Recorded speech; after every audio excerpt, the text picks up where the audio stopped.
Fan.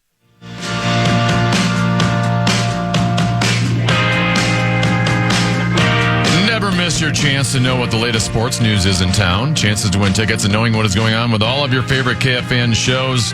Follow KFAN 1003 on all of our social channels like Instagram, TikTok, and X now. Stay connected and follow the sports leader, KFAN.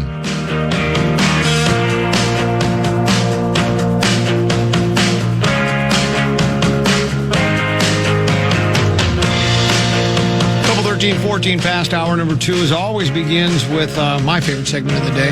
Also because it's lunchtime for me. It's called 534. Time now for 5 questions. Well, actually 3, but 5 sounds like more than 4. Question number 1. We're gonna win, Twins, we're gonna score. It's now time to delve deep into Twins territory. Crack out a home run, shout a hit, hooray!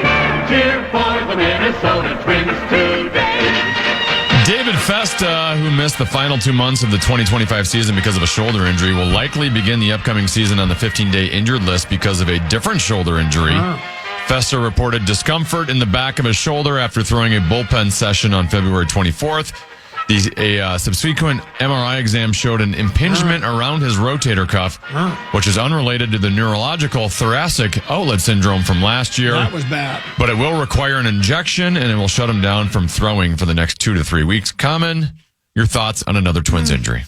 You know, it's when it rains, it pours, as the old saying goes. I know Tom Polad, who has replaced his brother Joe as basically the guy, frontman for the organization.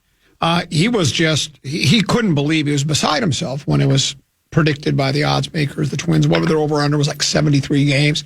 And he was, we're going to contend this year. We're going to have a good team. If we asked him now, I think he would, I mean, if he's being honest, he would have to say, maybe. Not only that, did you see the other note about Royce Lewis? I was just going to bring that up. You're going to bring that up. So not in 5 questions, but yeah, okay. I was going to follow it up, yeah. So... yeah, I sent it to you, yeah. Yeah, so you have, you already lost Lopez for the year, which was a huge blow. Now you add Festa for who knows how long. And again, David Festa ain't Lopez, but he was a guy they were counting on. They liked what he's been with the organization. He's pitched for the big club on a number of occasions, has shown some decent stuff. You know, people think he has a future. The jury's still out on how good he can be, but he was probably going to be part of the rotation. Now, if he's out for a while, who knows? And then you were about to bring up, so yeah, that's not good. And then were you going to follow that up with your? I wasn't going to bring it up as part of the question. Okay. I was going to just mention another Twins injury. For those that don't know, Royce Lewis was scratched from the Twins lineup today due to tightness in his right side after, of course, running the bases. He always gets hurt running the bases before an exhibition game against the Pirates.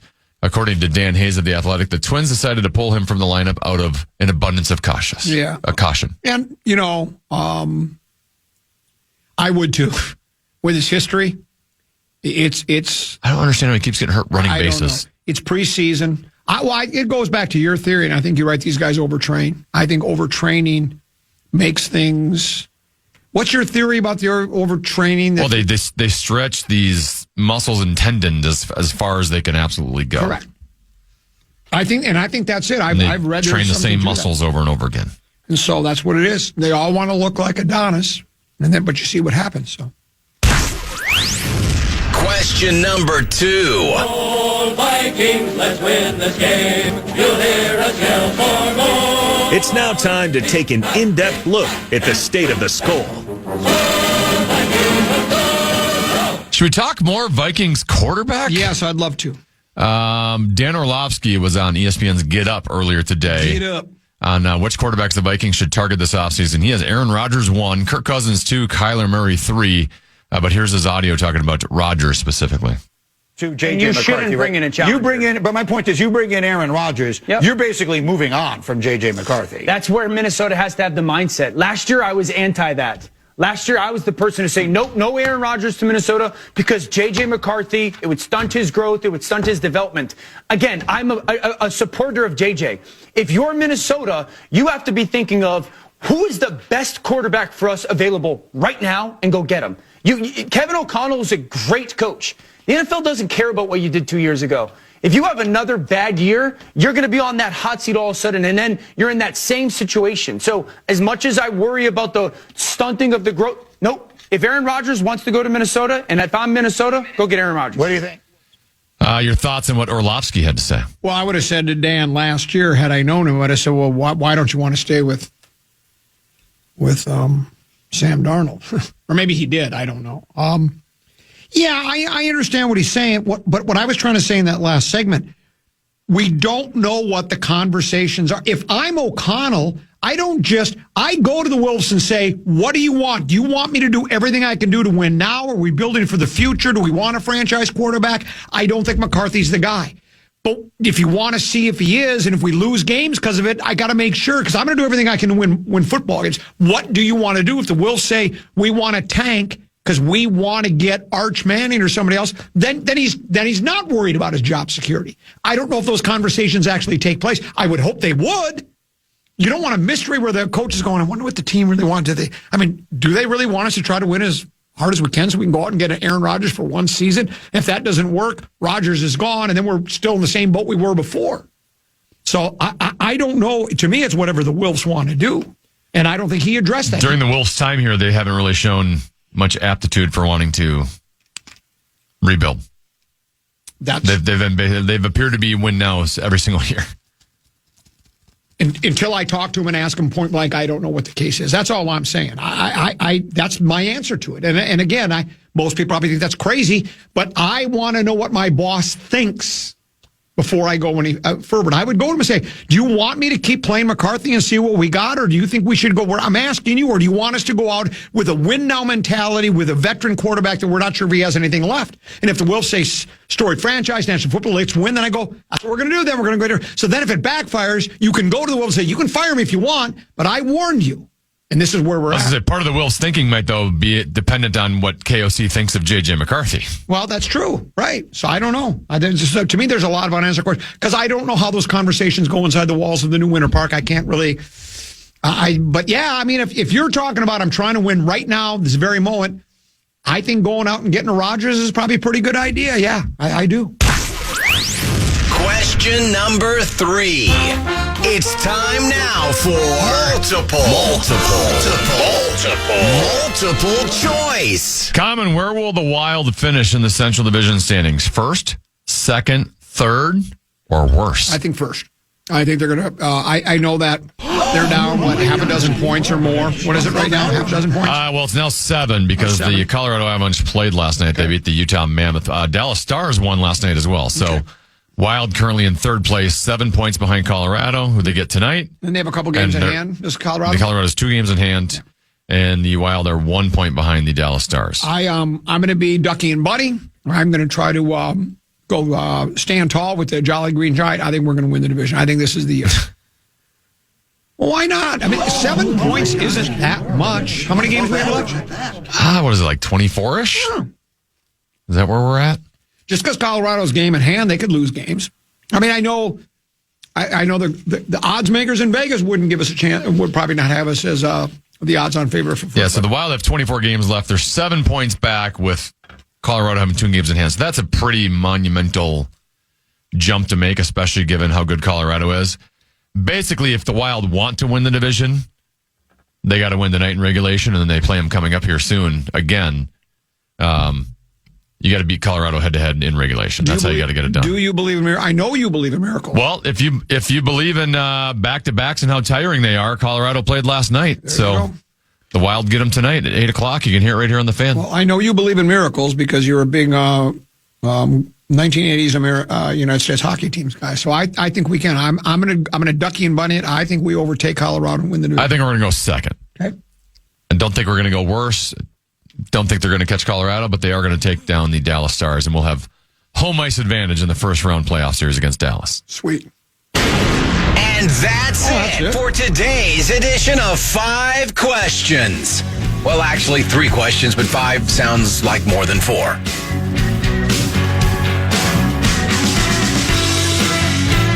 This one says, just like Ken and B said, we already know the Wolves think at any point in any given season they never want to rebuild or tank. They want to win every season. Do they? Do we know that? And especially where they are now, things change. There was a time you married your childhood sweetheart and thought it was till death do us part, and what happened? You got a divorce. So, things can change. So, we'll see. We'll take a break. We'll come back with a little Dis Dat Lad here on the Common Man program on the Fan.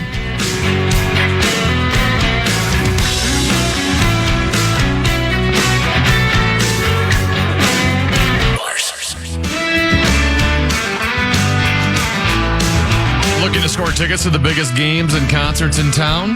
From the Minnesota Wild to Santana, the Doobie Brothers, Chris Stapleton, and more. Your chance to win is waiting.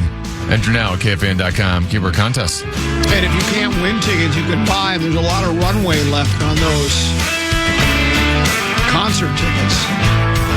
Rapino, he gets his head chewed off if he charges $800 for Santana. Couple of idolization and pedestalization stories in the news. You saw where Pat Reilly, legendary Lakers coach, they built a bronze statue of him out, and they placed it next to, I guess they have two others. So there's three of them now outside Staples Center. They have, I think one's Magic, or is it Kobe? I think it's Magic and Kareem. They should add one for Kobe. They probably will eventually. They have one for Pat Reilly. Now, it's not enough that, there's not a jersey they can retire for Pat. I guess they could retire, an Armani suit, put it up there on me, because that's what he always wore. Did you see that story, too, where I think it was Reilly during his little, when they unveiled it, they talked to him, and he thought all coaches should go back to wearing suits and ties. So that's, you should look like you're look professional, or however he said it. Some other LeBron shouldn't warm up with a shirt off. Right. And other coaches weighed in on it and said, Spoelstra said, well, I think, a quarter zip, what do they call quarter zip up?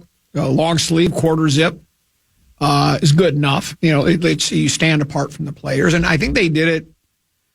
I think it used to be, I think you had to wear a coat and tie until the pandemic, and then they loosened those restrictions, and then they've kept them that way. Thing is I don't know, does Spoelstra know what color to wear when it comes to his long sleeve zip up? That's an old inside joke, sorry. I do like the shirt and tie look. Remember they used to do it in the National Football League, too. Oh, they do. NHL, all the NHL coaches do it. Yeah, they do, don't they? All NHL coaches wear. I feel like Belichick kind of bucked the trend. Yeah.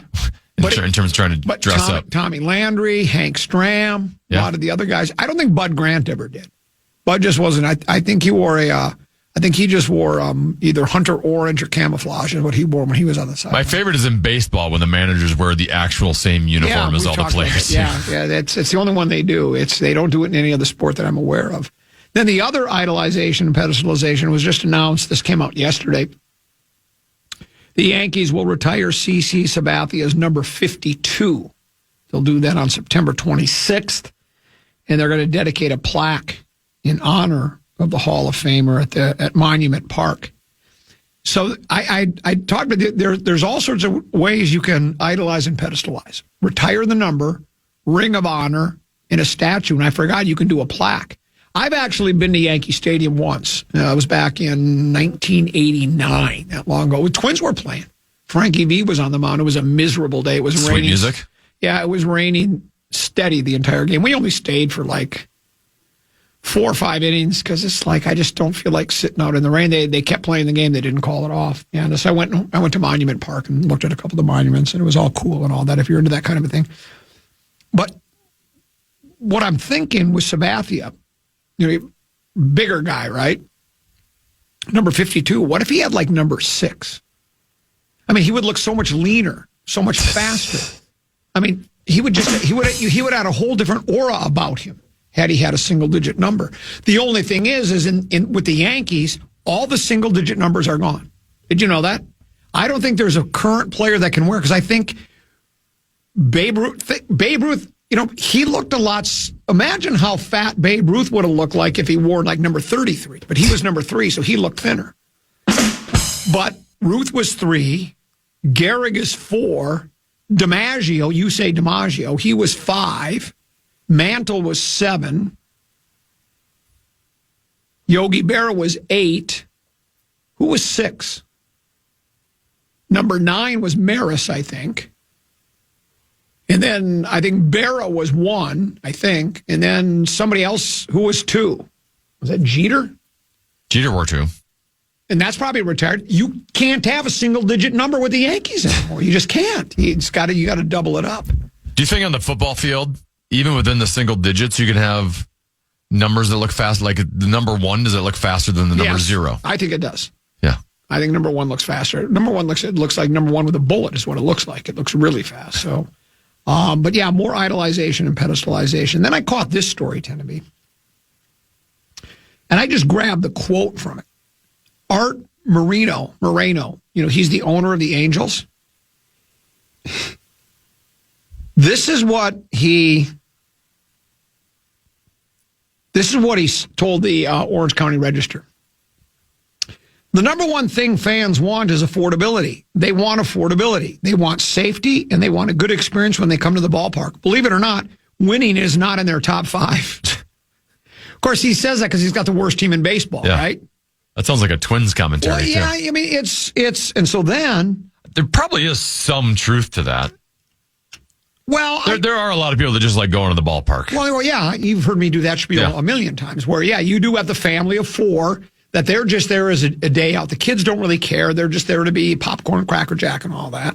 But I think most fans want the team to win. I mean, I don't know. Even if you're a fan that doesn't really care, I think it's in your top 5. I mean, I think most fans enjoy the game more if their team wins, right?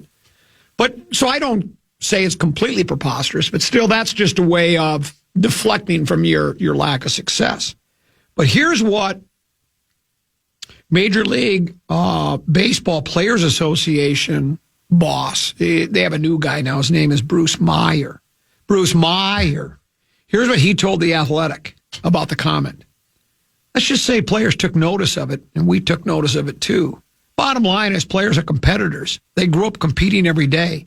They go out and they try their hardest to win every game, and players want to see owners doing the same thing. So it is funny. He just said, fans, not even in their top 5 wanting to win. Well, the players want to win. So if the ownership is thinking they don't want to win, the players probably aren't happy playing there. But then, it goes back to, and that's why most people believe there's going to be a shutdown here in Major League Baseball after this season. It's probably high time they come up with a salary cap and maybe more importantly, a salary floor. I mean, you have some of these teams that, what's the lowest payroll in Major League Baseball right now? Can you IHOP that quick and see which team going into the season is lowest? I bet it's around $70-80 million. And there are some teams where $70-80 million is probably the salary of a couple, 3 different players, So it's like, and I understand that the players, so they want to make the most money they possibly can, but so if you want to win, maybe sometimes, in some cases, maybe making less money is better per player, so there's more to spend for the team, even though there is no cap. An owner can spend what he wants. But if an owner's spending if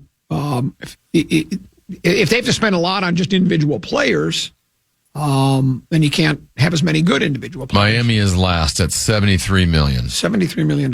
Twins are 22nd at 106. Yeah. So, I'm not sure where they go from here, but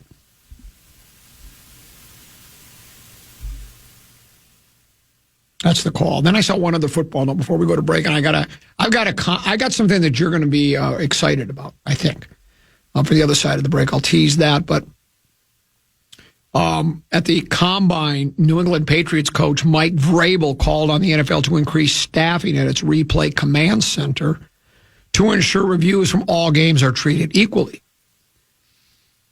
Vrabel was asked about comments earlier this week by league executive Troy Vincent that there were a handful of mistakes made in replay last season in games played in the early afternoon Sunday window when as many as 9 games are played at the same time. Here's what Vrabel said. We need to make sure every game is treated the same, from primetime game on Sunday night to the primetime game on Monday night or Thursday night, regardless of what night it is, or whether it's one of those 1 o'clock games or 12 noon here, of course. This is, Central Time or Eastern Time. Or whether it's one of those 1 o'clock games that is the lifeblood of our league. So if it's something we need to take care of in the offseason, staffing issues that need to be taken care of so that things are looked at, we need to be really good at replay because there's going to be mistakes on the field. We have to get a system in replay that's as close to 100% accurate as possible. Now, here's what Vincent said. There were 322 stoppages for replay reviews this past season, including 171 that were made from the replay center in New York.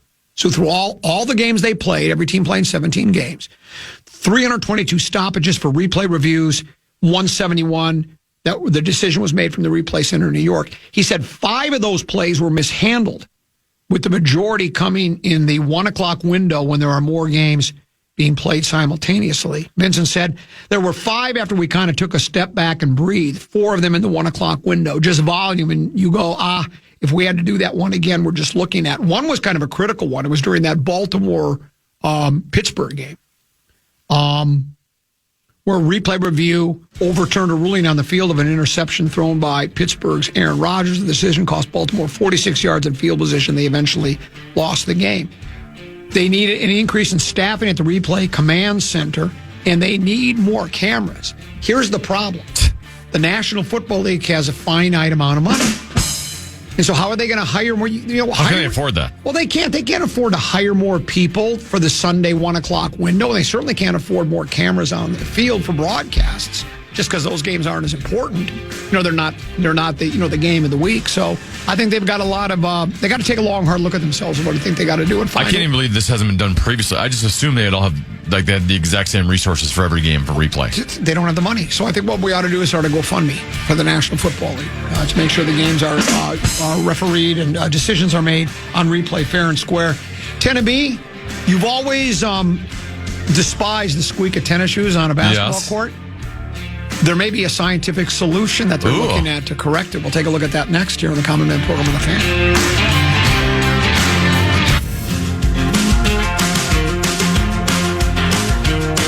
KFAN welcomes some great shows to Grand Casino Arena in the next year, including Lionel Richie with Earth, Wind, and Fire. Just beat it.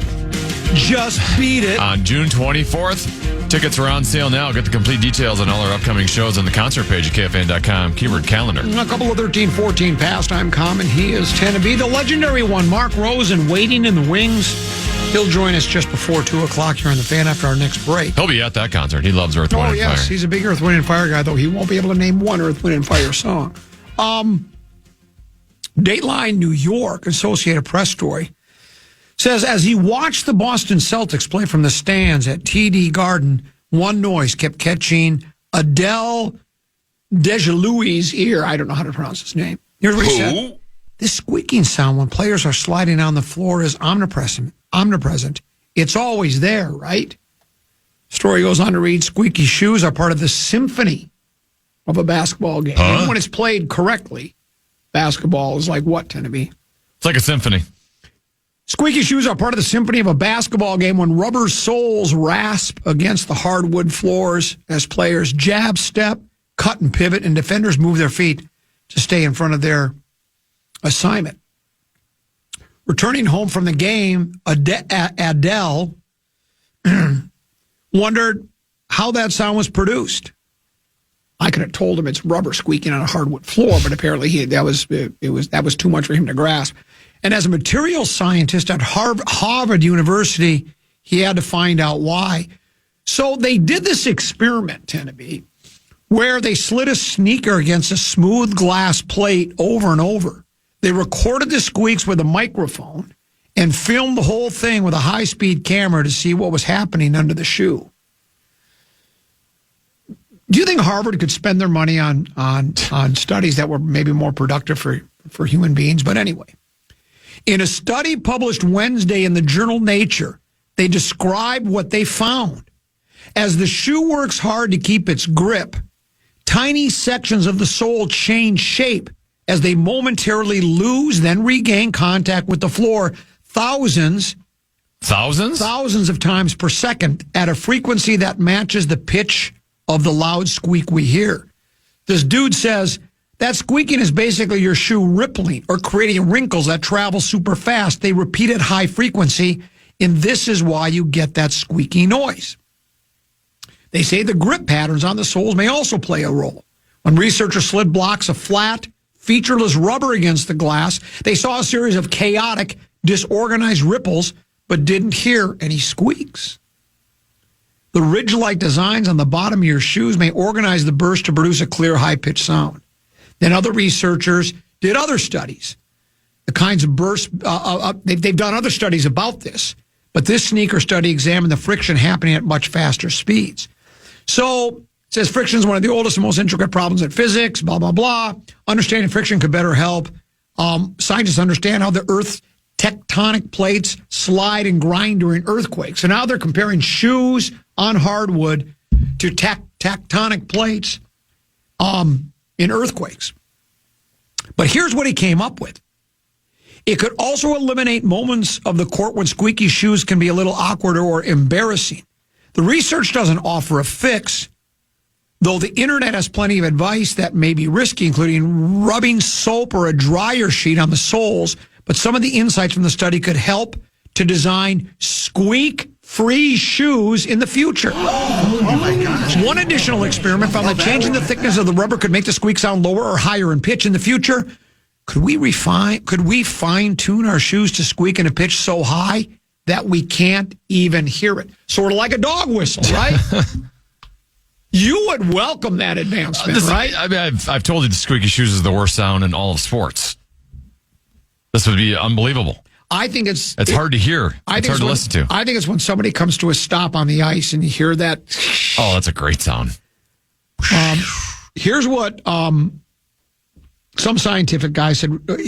He's with the Advanced Research Center for Nanolithography. What is nanolithography? Huh? He's Advanced Research Center for Nanolithography in the University at Amsterdam. He did an interview. He said, we can now start designing for it. We can start making interfaces that either do it if we want to hear the sound or don't do it if we don't want to hear it. Teneby, could you become a more of a, I think you're a casual when it comes to NBA.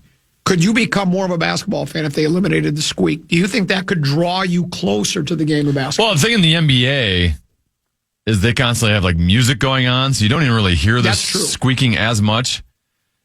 But especially for like youth basketball, when you have a couple games going on at the same time because they're all in the same gym. Correct. And you hear squeaking noise everywhere. That'd be much more manageable. Yes, that would be great. So we'll see if they do that. I mean, I think there are other problems in the world I'd rather solve, like find a cure for cancer.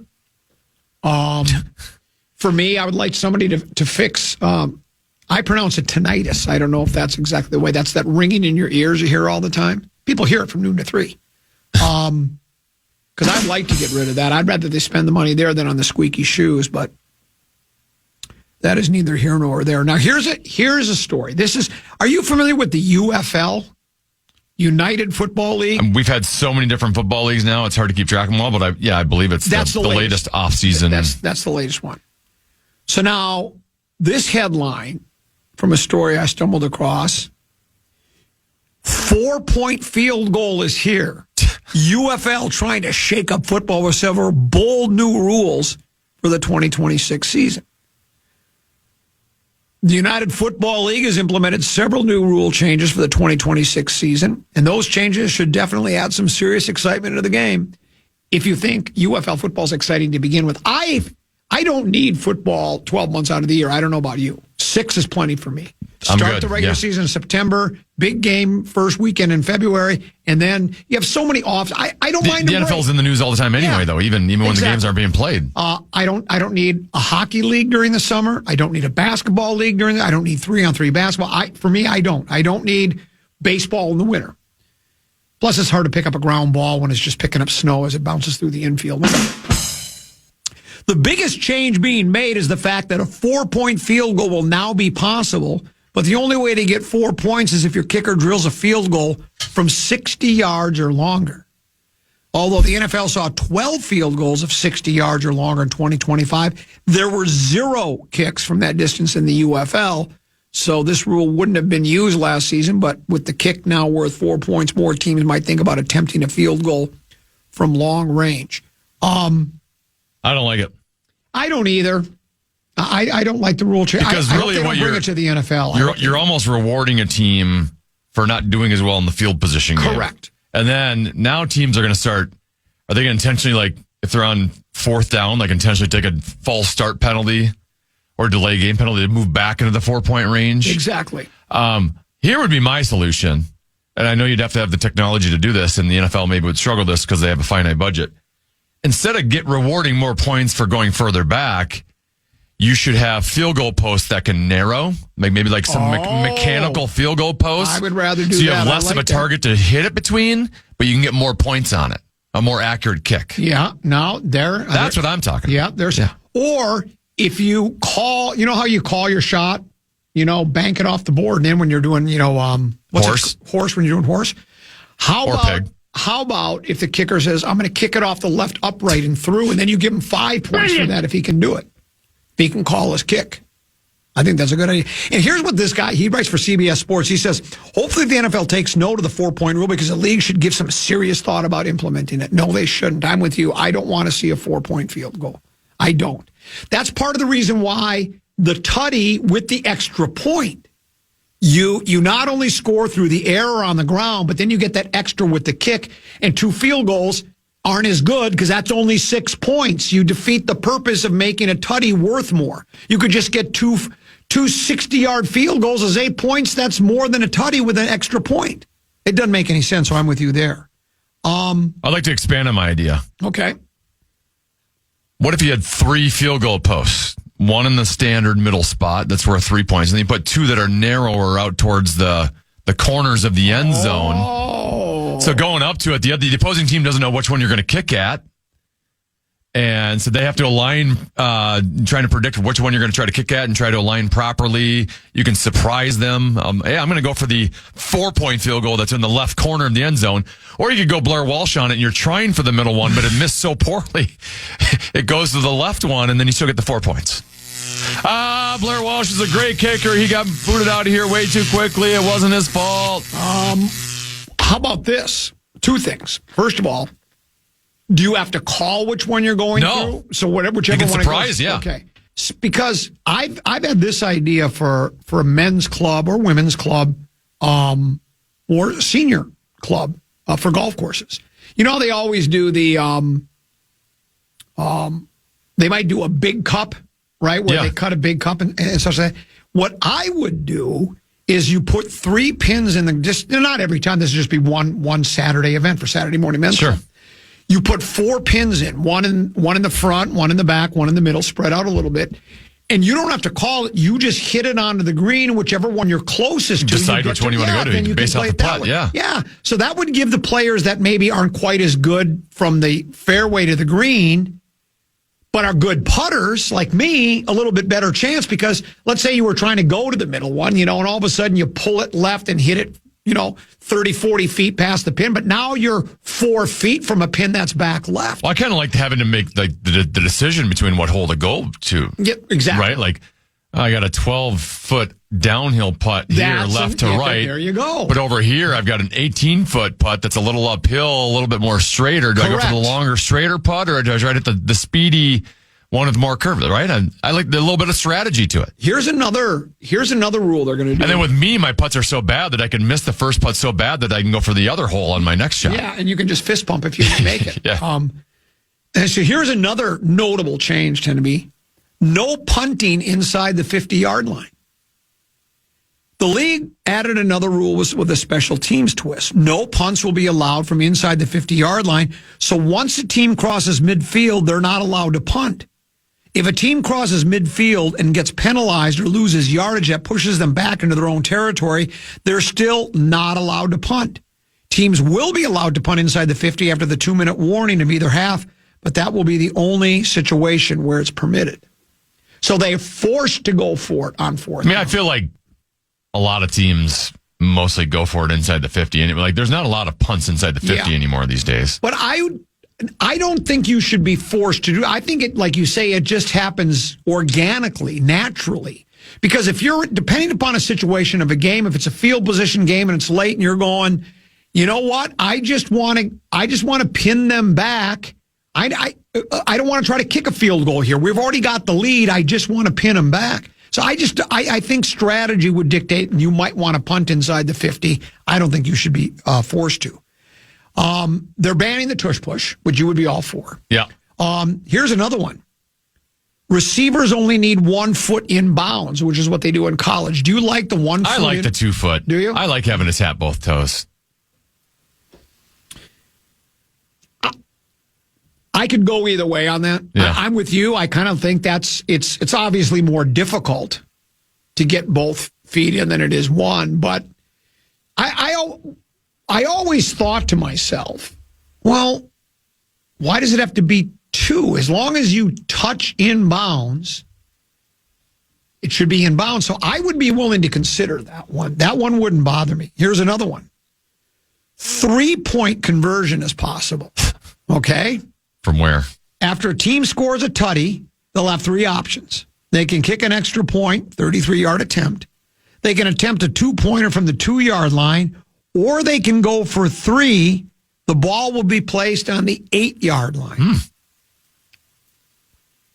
But then how far do you take that? Should we have a 4-point play where you're...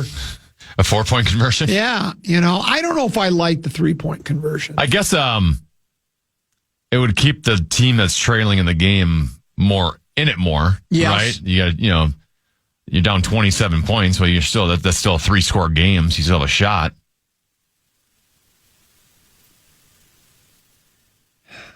Of all those rule changes, the one that I would that I could probably get behind would be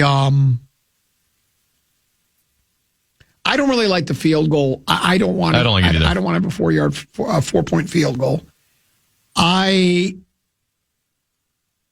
could consider the receiver with only 1 foot in. I wouldn't. I mean, if they did that, I wouldn't be appalled by it. But I guess I'm okay with the way it is. No, I don't think we need to make any changes in the NFL. One other one. They're tweaking their kickoff. Okay, it says the league uses a kickoff that's similar to what the NFL uses. And the most notable change this year is that most touchbacks or a kick out of bounds will bring the ball out to the 40-yard line. The only time a touchback won't go out to the 40 is if the ball hits in the landing zone and then rolls into the end zone. In that case, the touchback will go out to the 20-yard line. Like the NFL, the landing zone is the space between the goal line and a 20-yard line. So giving them an opportunity, what is it in the NFL now? You get to about the 35, is it? I don't know about that extra 40 because, as we talked about, you're almost in field goal range at that point.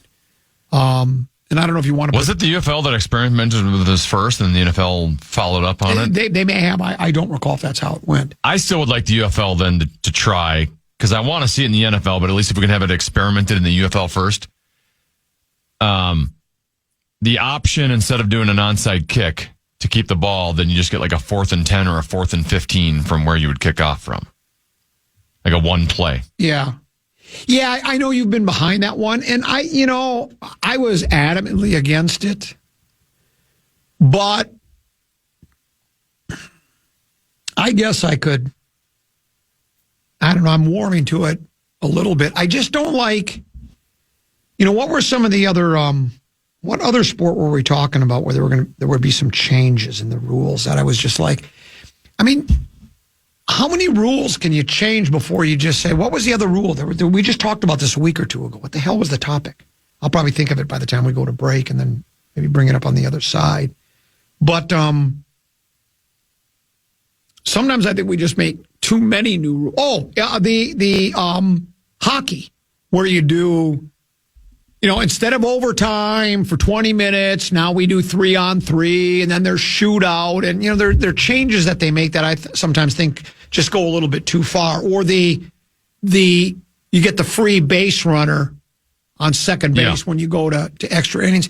And I understand the hockey one, because after you've played 60 minutes of hockey, and if both teams have been going all out, hell, you could play another 20 minutes and they still don't have a decision. But I also don't understand why what was so bad about, and maybe you're a hockey guy, this is your sport, it's near and dear to you. What was so bad about in the olden days where the game would just end in a tie? And it's a tie. I know people, it's that old, I got to have a winner and a loser. I had this debate with Swedberg and Abbott about figure skating. I don't like judges and this and that. I'm like, but can you just watch figure skating and not even care who wins? You just like to watch the athleticism and the artistry of it, right? Why? So in other words, I know that the people skating want a decision of a winner and a loser so they can get a medal, right? But me personally, I don't need it. So, and it's the same thing with hockey. Does every game, do you leave that devastated if the final score, Red Wings Wild play to a 2-2 draw? Does it ruin your night? Are you devastated? Do you hate the league or just go, hey, we played them even and we got and did they make that change because you got 1 point for a draw? You get 1 point for a tie, 2 for a win. How about if you just it felt like games got pretty boring by the end of them because they were playing so cautiously and safely, just trying to make sure they got the point. Well, how about if you get no points for a draw? You'd play pretty hard, wouldn't you? And you get no points for a draw. Yeah, then you'd be overly aggressive, maybe like pulling your goalie in the last minute. Well, that'd be all right. I'd rather see a goalie pulled in the last minute. But I don't think that's going to happen anytime soon. But, yeah, so I don't know about the UFL's experimenting with some things. I like the 1 foot in bound maybe, but that would be about it for them. I like that they're thinking out of the box, though, and trying things. Yes, well, they have to because I don't know what kind of ratings they get. I don't think there's ever been, other than the AFL, they merged with the NFL back in 1970 was the merger. AFL came into existence, I think it was in 60 or 61.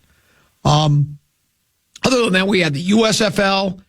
How many iterations of summer football have there been? There have been 3 or 4 or 5 different leagues, right? And they all eventually go by the wayside because other than the people that just love football so much that they can watch it 12 months out of the year, I think most, I'll call them normal people, just say, I've had my fill of football. Now it's time to turn my attentions to National Hockey League and NBA, right? Playoffs coming up. Oh, and by the way, I kind of like the national pastime, so I'll watch a little baseball and the golf season's going on, and I can watch a little, if you're into auto racing or, any of the other so-called minor sports that don't get as much attention. I just don't think we need any sport to go year-round as far as I'm concerned. We'll see what the legendary one thinks. That's Mark Rosen, Channel 4 Sports is your whole life, just sports fame. He'll join us next here on the Common Man program on The Fan.